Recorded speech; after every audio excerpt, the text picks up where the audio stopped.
है। हम तो खुद ही इतने परेशान हैं। बारिश ने इतना दुखी कर रखा है। चारों तरफ देख पानी भरा है और ऊपर से तू और आ गई।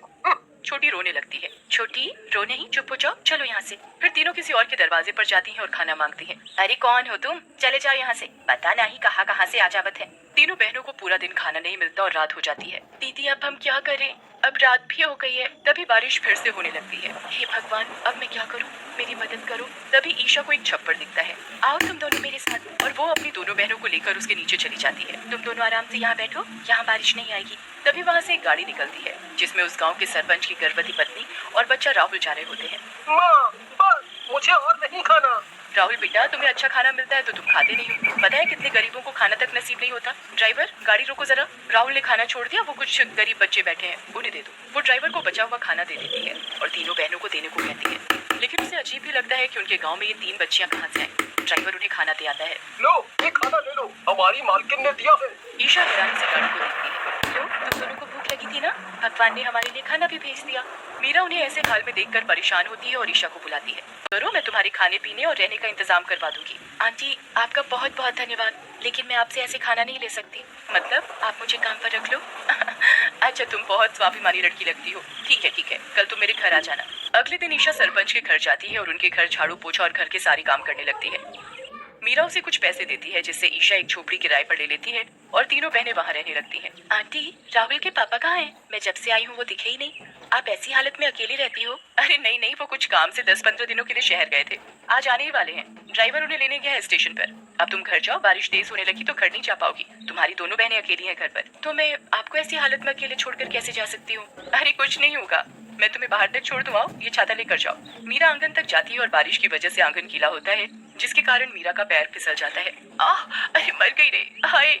ईशा उसे सहारा देकर अंदर लाकर लिटाती है। मीरा को बहुत दर्द होने लगता है। ईशा उसे दवा देती है पर कोई फायदा नहीं होता। देखते ही देखते बारिश तेज होने लगती है।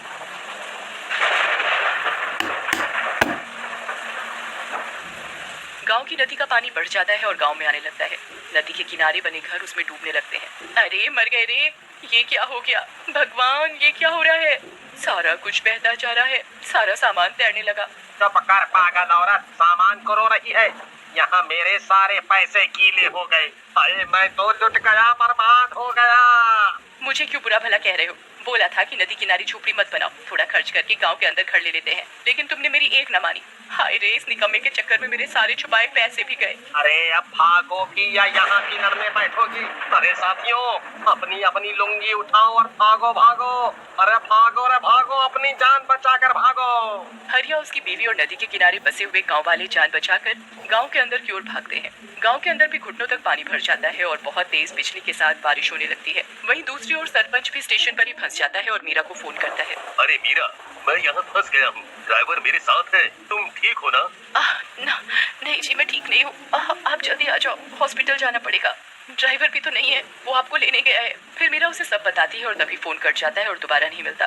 ईशा ये सब देखकर बहुत घबरा जाती है और बाहर मदद मांगने जाती है।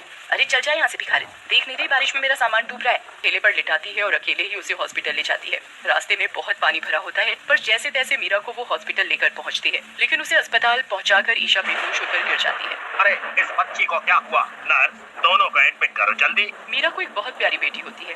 रात होते होते बारिश थम जाती है और सरपंच हॉस्पिटल आता है। मीरा और अपनी बेटी को देखकर वो बहुत खुश होता है। मीरा उसे ईशा के बारे में बताती है। अरे नर्स मैडम, वो लड़की जो मेरी पत्नी को लाई थी, वो कैसी है? वो अब ठीक है, उसे बस कमजोरी के कारण और बारिश में भीग जाने के कारण बुखार आ गया था, जिससे वो चक्कर खाकर बेहोश हो गई थी। तभी ईशा वहाँ आ जाती है। सरपंच उसे पहचान लेता है। अरे ईशा बेटी तुम? अंकल आप यहाँ? अरे ये तो मेरे दोस्त की बेटी है, वो दूसरे गांव का मुखिया है। ईशा सब बात सरपंच को बताती है। सरपंच बहुत दुखी होता है, तीनों बहनों को अपने घर पर रखता है और कई दिनों तक राजू और कमला को ढूंढवाता है और बहुत मेहनत करने पर राजू और कमला मिल जाते हैं। मीरा भाभी, आपने मेरी बेटियों को बचा लिया और इतने दिन उन्हें सहारा दिया। मैं आपका यह एहसान जिंदगी भर नहीं भूलूंगा। नहीं भाई साहब, अगर आपकी बेटी ना होती तो आज मैं और मेरी ये नन्ही सी बेटी जिंदा नहीं होते। आपकी बेटी सच में बहुत हिम्मत वाली है। फिर दोनों परिवार मिलकर खुशियां मनाते हैं।